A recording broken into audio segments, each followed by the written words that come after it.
बिस्मिल्लाहिर्रहमानिर्रहीम। अस्सलाम वालेकुम। कैसे हैं आप सब? My name is Ayesha and welcome in Ejaz foundation academy. आज के इस लेक्चर में हम क्लास 9 का चैप्टर नंबर 1 की एक्सरसाइज 1.6 जो है वो स्टार्ट करेंगे और आगे से उसके कुछ क्वेश्चंस जो हैं वो हम सॉल्व करेंगे। एक्सरसाइज 1.6 है आपके पास, ठीक है। क्वेश्चन नंबर 1 है, यूज़ मैट्रिसेस को इस्तेमाल करें अगर पॉसिबल है तो ये जो आपके पास नीचे लीनियर इक्वेशंस दी गई हैं इनको सॉल्व करें मैट्रिक्स इन्वर्जन मेथड के ज़रिए और क्रैमर्स रूल के ज़रिए। आज के इस वीडियो में हम क्वेश्चन नंबर 1 का पार्ट 1 जो है इन दोनों मेथड से कंप्लीट सॉल्व करेंगे। अपनी कोशिश ये करनी है कि आप इस वीडियो का कोई भी पार्ट जो है वो स्किप ना करें, क्योंकि अगर आप कोई पार्ट स्किप कर देते हैं तो बाद में आपको क्वेश्चन को सॉल्व करने में मसला आ सकता है, ठीक है। क्वेश्चन नंबर 1 का पार्ट 1 है हमारे पास। ये हमारे पास दो लीनियर इक्वेशन दी गई हैं। लीनियर इक्वेशन वो इक्वेशन होती है जिसमें वेरिएबल की पार्ट जो है वो 1 होती है। अगर आप यहाँ पे देखें x की पार्ट क्या है 1 है, y की पार्ट क्या है 1 है, ठीक है। तो इसीलिए ये दोनों हमारे पास लीनियर इक्वेशन है। अब बात ये आती है कि ये मैट्रिसेस में कैसे कन्वर्ट होगा। आपने क्या करना है कि आपने यहाँ पे 3 मैट्रिक्स बनाने हैं, ठीक है। एक इस तरह के, एक स्क्वायर ब्रैकेट बना लें, ठीक है। इसके बाद आप एक कॉलम मैट्रिक्स बना लें, अगेन इक्वल लगा के एक और कॉलम मैट्रिक्स बना लें, ठीक है। यहाँ पे आपने क्या करना है, स्क्वायर मैट्रिक्स के अंदर जो आपके पास x की एंट्रीज़ हैं वो आपने इधर लिखनी है, जो y की एंट्रीज़ हैं विद साइन आपने यहाँ पे लिखनी है। हम इसको कन्वर्ट करके देखते हैं मैट्रिक्स लीनियर इक्वेशन को मैट्रिक्स के अंदर। तो यहाँ पे जो आपके पास x वाला कॉलम है, ठीक है, आपने क्या करना है, यहाँ पे 2 लिख देना है, यहाँ पे 3 लिख देना है। उसके बाद y वाला जो कॉलम है वो आपने -2 है तो -2 इधर लिख देना है, ये +2 है तो आपने खाली 2 लिख देना है। प्लस जो होता है वो हमें वैसे भी पता चल जाता है ये प्लस है, ठीक है। इस वाले में आपने क्या लिखना है, ये जो आपके पास x और y है वो आपने इधर लिख देना है, यहाँ पे x लिख देना है, यहाँ पे y लिख देना है, ठीक है। उसके बाद इक्वल के दूसरी साइड पे ये दो आपके पास नंबर पड़े हुए हैं, ठीक है, आपने यहाँ पे लिख देने हैं ऐसे। तो ये आपका जो लीनियर इक्वेशंस थी किस में चेंज हो गई, मैट्रिक्स में, ठीक है। तो अब आपने इस मैट्रिक्स को नाम दे देना है ए का, इसको आपने नाम दे देना है कैपिटल एक्स का, इसको आपने नाम दे देना है ये बी का, ठीक है। इस क्वेश्चन को यानी कि इस पार्ट को हम सॉल्व कर रहे हैं, ठीक है, मैट्रिक्स इन्वर्जन मेथड के ज़रिए। तो हम लोग अब क्या करेंगे, यहाँ पे ए एक्स है, ठीक है, इक्वल्स टू बी है। यहाँ पे हमने एक्स मैट्रिक्स की वैल्यू फाइंड आउट करनी है, यानी कि एक्स और वाई की वैल्यू फाइंड आउट करनी है। तो यहाँ पे ये ए इसके साथ मल्टीप्लाई हो रहा है, दूसरी साइड पे आएगा, ये हो जाएगा ए इनवर्स और बी। स्टूडेंट्स कह सकते हैं कि यहाँ पे ये ए इनवर्स कैसे आ सकता है, तो हम इसको सॉल्व करके देखते हैं कैसे आया ये, ठीक है। ये मैं रफ़ कर रही हूँ, आपने नहीं करना, ये जस्ट आपको समझाने के लिए बताने लगी हूँ, ठीक है। तो यहाँ पे अगर आपके पास लिखा हुआ है a x is equals to b, यहाँ पे हमने एक्स की वैल्यू फाइंड आउट करनी है। तो यहाँ पे आप देखें ये ए जो है इसके साथ मल्टीप्लाई हो रहा है, इधर आके डिवाइड हो जाएगा, ठीक है। तो अगर यहाँ पे इसकी पावर क्या है +1 है, ऊपर जाएगी तो ये -1 में आ जाएगी ना। तो इसी तरह से ये जो ए इनवर्स है यहाँ पे आया है, ठीक है। ये वाली साइड ये इतना पोर्शन जो है ना आपने नहीं करना, ये जस्ट मैंने आपको समझाने के लिए किया कि ये ए इनवर्स कैसे लिखा जाता है, ठीक है।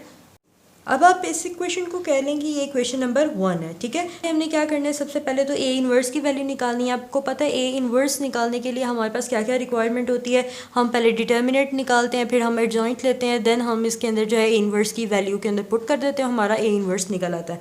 तो यहाँ पे हमारे पास ए मैट्रिक्स क्या है, यहाँ पे लिख लेते हैं जी। ए मैट्रिक्स आपके पास इक्वल है 2 3 -2 एंड 2, ठीक है। अब हम इसका डिटर्मिनेंट लेते हैं। डिटर्मिनेंट अब यहाँ पे भी उसने बोला हुआ है इफ़ पॉसिबल। इसका मतलब है कि अगर आपका डिटर्मिनेंट 0 आ गया तो आप इसको आगे से सॉल्व नहीं कर सकते, अगर आपका कोई नंबर आ जाता है देन आप आगे से सॉल्व कर सकते हैं, ठीक है। तो ये मतलब था इसका। तो यहाँ पे 2 3 -2 2, अब ये हमने डिटर्मिनेंट के अंदर वैल्यू लिख ली। अब हम इसका डिटर्मिनेंट निकालते हैं। तो आपको पता है क्रॉस मल्टीप्लिकेशन करते हैं, 2 2 आपके पास 4 आ जाएगा, ठीक है, दरमियान में माइनस आएगा, 3 2 6 -6 आ जाएगा, ठीक है। यहाँ पे अगेन आप क्या करेंगे, 4 + 6 हो जाएगा, माइनस माइनस प्लस, ए डिटर्मिनेंट आपके पास क्या आ गया 10, ठीक हो गया।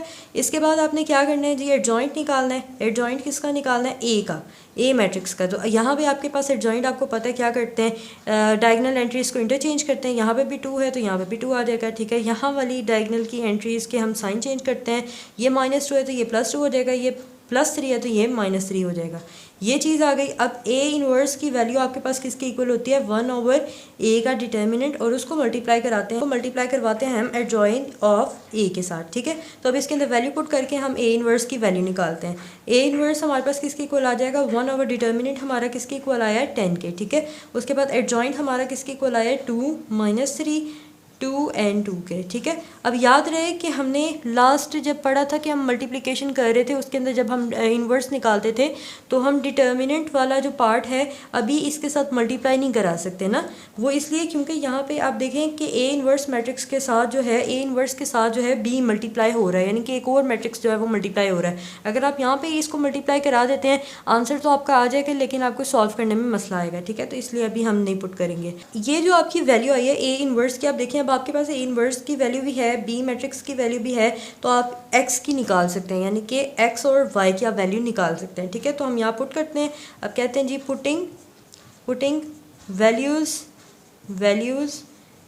इन इक्वेशन 1, ठीक है। तो हम पुट करते हैं। यहाँ पे आपके पास एक्स मैट्रिक्स है, ठीक है। ए इन्वर्स मैं दोबारा से यहाँ लिख देती हूँ ताकि बच्चों को कन्फ्यूजन ना हो, ठीक है। अब यहाँ पे आप देखें ए इन्वर्स की वैल्यू आपके पास क्या आई है 1/10 एंड 2 - 3 2 एंड बी मैट्रिक्स आपके पास क्या है ये वाला, ठीक है। बी मैट्रिक्स आपके पास क्या है 4 and 6। अब आप क्या करेंगे, सिंपल, आपने अभी डिटर्मिनेंट को कुछ भी नहीं करना, ऐसे ही रहने देना है। इसको मल्टीप्लाई कराते हैं, फर्स्ट रो फर्स्ट कॉलम 2 4 आपके पास आएगा 8 प्लस 2 6 आपके पास आएगा 12, फिर आपके पास second row first column minus plus क्या होगा -3 4 आपके पास आएगा 12, ठीक है। दरमियान में प्लस आएगा 2 6 आपके पास क्या आएगा 12 आ जाएगा, ठीक हो गया। इसके बाद x ऐसे ही लिखेंगे हम इक्वल्स टू 1/10 ऐसे ही लिखेंगे। उसके बाद 8 + 12 आपके पास कितना होता है 20 होता है, -12 + 12 आपके पास क्या होता है 0 हो जाता है, ठीक हो गया। अब इसके बाद हम क्या करेंगे, x को इधर ही रहने देंगे। अब ये जो डिटर्मिनेंट है, ठीक है, हमने इसके अंदर जो है डिवाइड करा देना है। तो आप यहाँ पे कराएंगे 20 डिवाइडेड बाई 10, ठीक है। यहाँ पे 0 डिवाइडेड बाई 10, ठीक है। तो ये आपके पास एक कॉलम मैट्रिक्स था। अब 10 1 10 10 2 20, ठीक है। और 0 डिवाइडेड बाई 10 आपके पास इक्वल टू 0 होता है। तो x की वैल्यू आपके पास क्या आ गई, ऊपर 2 है नीचे 0 है, ठीक है। यहाँ पे अगर आप देखें x की वैल्यू क्या थी हमारे पास, x मैट्रिक्स किसके इक्वल था। अब हम इसके अंदर पुट कर देते हैं, यहाँ पे x था और y था, ठीक है। तो यहाँ पे आपके पास ये मैट्रिक्स कुछ इस तरह से इक्वल आ गया कि x की वैल्यू क्या है 2, y की वैल्यू क्या है 0। हम यहाँ पे लिख देते हैं x की वैल्यू आपके पास है क्या 2, ठीक है, और y की वैल्यू आपके पास क्या है 0। तो ये आपके पास आंसर आ गया। अब इसी सेम क्वेश्चन को हम क्रैमर्स रूल के साथ भी सॉल्व करेंगे। क्रैमर्स रूल के ज़रिए सॉल्व करने के लिए भी हमारे पास स्टार्ट बिल्कुल वैसे ही होगा कि हम क्या करेंगे, अपनी लीनियर इक्वेशन को मैट्रिक्स में जो है वो कन्वर्ट करेंगे, ठीक है।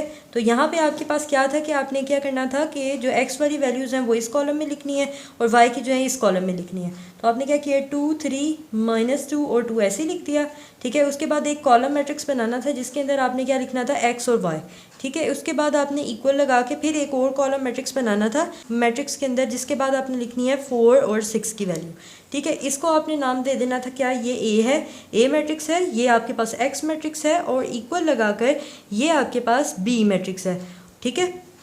क्रैमर रूल में ये वाला जो पोर्शन है ये बिल्कुल मैट्रिक्स इन्वर्जन मेथड में जैसे हमने सॉल्व किया था वैसा ही है, यहाँ तक बिल्कुल सेम है। इसके बाद जो फ़र्क कहाँ पे आता है कि यहाँ पे आपने ये चीज़ देखनी है कि ये आपके पास x कॉलम है और ये आपके पास y वाला कॉलम है, ठीक है। क्रैमर रूल को आगे से सॉल्व करने के लिए हमें चाहिए a का डिटर्मिनेंट, ठीक है। उसके बाद हमें निकालना है a x का डिटर्मिनेंट, उसके बाद आपने निकालना है a y का डिटर्मिनेंट, ठीक है। ये तीनों चीज़ें हमें चाहिए, देन हम x और y की वैल्यू निकाल सकते हैं। हमें निकालनी किसकी है, x और y की वैल्यू निकालनी है, ठीक है। तो अभी हम सबसे पहले a का डिटर्मिनेंट निकालते हैं। यहाँ पे आपके पास a की वैल्यू क्या है, यहाँ पे है 2 3, ठीक है, -2 and 2, ठीक है। इसका डिटर्मिनेंट कैसे निकलेगा जी, आपने इसका डिटर्मिनेंट लेना है सिंपल 2 3 -2 and 2, ठीक है। इसका डिटर्मिनेंट आप कैसे निकाल रहे हैं, 2 2 ज़ा 4 एंड माइनस लगाया और 2 3 ज़ा आपके पास 6 आ जाएगा और ये आपके पास डिटर्मिनेंट का आंसर क्या आ जाएगा माइनस भी था, माइनस माइनस प्लस, और ये आपके पास डिटर्मिनेंट इसका आ जाएगा 10, ठीक है। यहाँ पे आपके पास a का डिटर्मिनेंट आ गया। अब आपने किसका निकालना है, ax का डिटर्मिनेंट निकालना है। इसके बाद ax का डिटर्मिनेंट निकालने से पहले हम इसका मैट्रिक्स लिख लेते हैं, ठीक है। तो ax जो है वो आपके पास किसके इक्वल है, आपने क्या करना है, ए मैट्रिक्स के अंदर जो x वाला कॉलम है उसके अंदर b वाला कॉलम पुट कर देना, ठीक है। तो यहाँ पे आ जाएगा ये वाले कॉलम की जगह 4 और 6 और ये वाला जो है ये ऐसे ही आ जाएगा, ठीक हो गया। ये आपके पास ए एक्स का मैट्रिक्स हो गया। अब आप इसका डिटर्मिनेंट निकाल लें। डिटर्मिनेंट आपका कैसे आएगा जी, आपको पता है 4 6 -2 एंड 2 है। अब आप इसको मल्टीप्लाई कराते हैं जी, तो ये आपके पास क्या आ जाता है 4 2 ज़ा 8, 4 2 ज़ा 8 माइनस है, ठीक है, और -12 आ जाएगा। ठीक हो गया। यहाँ पे ए एक्स का जो डिटर्मिनेंट है वो आपके पास क्या आ गया 8 माइनस प्लस 12, ये आ जाएगा आपके पास 20। ठीक हो गया। इसके बाद हमने क्या निकालना है ए वाई का डिटर्मिनेंट। तो उससे पहले हमें चाहिए ए वाई का मैट्रिक्स। ए वाई का मैट्रिक्स आपके पास किसके इक्वल होगा, यहाँ पे जो अब आपका ए मैट्रिक्स के अंदर वाई वाला कॉलम होगा इसके अंदर आपने बी वाला मैट्रिक्स पुट कर देना है। तो हम यहाँ पे आपने ए वाई का मैट्रिक्स निकालना है, तो यहाँ पे एक्स वाला कॉलम जो है ये ऐसे ही आएगा, ठीक है। वाई वाले मैट्रिक्स के अंदर आपने बी मैट्रिक्स पुट कर देना है जो कि है 4 and 6, और ये आपके पास हो गया ए वाई का मैट्रिक्स। इसके बाद हम इसका डिटर्मिनेंट निकालते हैं। तो ए वाई का डिटर्मिनेंट आएगा 2 3 4 and 6, ठीक है। या अब मल्टीप्लाई कराते हैं इसको, तो आपके पास क्या आ जाएगा 2 6 12 एंड माइनस करेंगे 3 4 आपके पास क्या आएगा 12, ठीक है। यहाँ पे ए वाई का जो डिटर्मिनेंट है वो आपके पास किसके इक्वल आ गया 12 - 12 इक्वल टू 0। ठीक हो गया।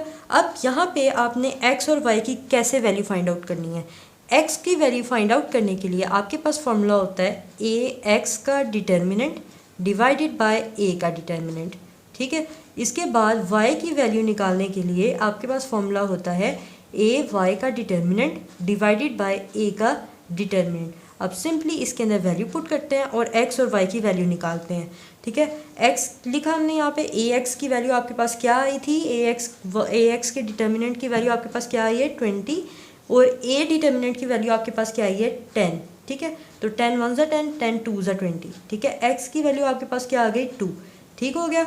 इसी तरह अब हम वाई की निकालते हैं। तो y की वैल्यू आपके पास क्या आएगी, ए वाई का डिटर्मिनेंट आपके पास क्या है 0, ए का डिटर्मिनेंट आपके पास क्या है 10। जब न्यूमिनेटर में ज़ीरो होता है तो आपके पास आंसर पूरा 0 ही होता है। तो y की वैल्यू आपके पास आ गई 0। तो क्या ये पहले वाले के जैसे नहीं है, जैसे हमने मैट्रिक्स इन्वर्जन के साथ सॉल्व किया था उसके साथ भी आंसर x की वैल्यू 2 आई थी और y के साथ जो है वो 0 आया था, और यहाँ पे क्रैमर में भी x की 2 और y की 0 वैल्यू आई है। आपके पास थे मैट्रिक्स इन्वर्जन मेथड और क्रैमर रूल के साथ जो है क्वेश्चन आपके मैंने सॉल्व कर दिए हैं, ठीक है। तो अभी ये आता पेपर में कैसे, या तो वो आपको कहेगा कि इसको मैट्रिक्स इन्वर्जन के साथ सॉल्व करें, या फिर वो आपको कहेगा कि क्रैमर रूल के साथ सॉल्व करें। अब आपने इसकी अच्छे से प्रैक्टिस करनी है। तो अगला सवाल जो है वो इंशाल्लाह हम नेक्स्ट लेक्चर में डिस्कस करेंगे।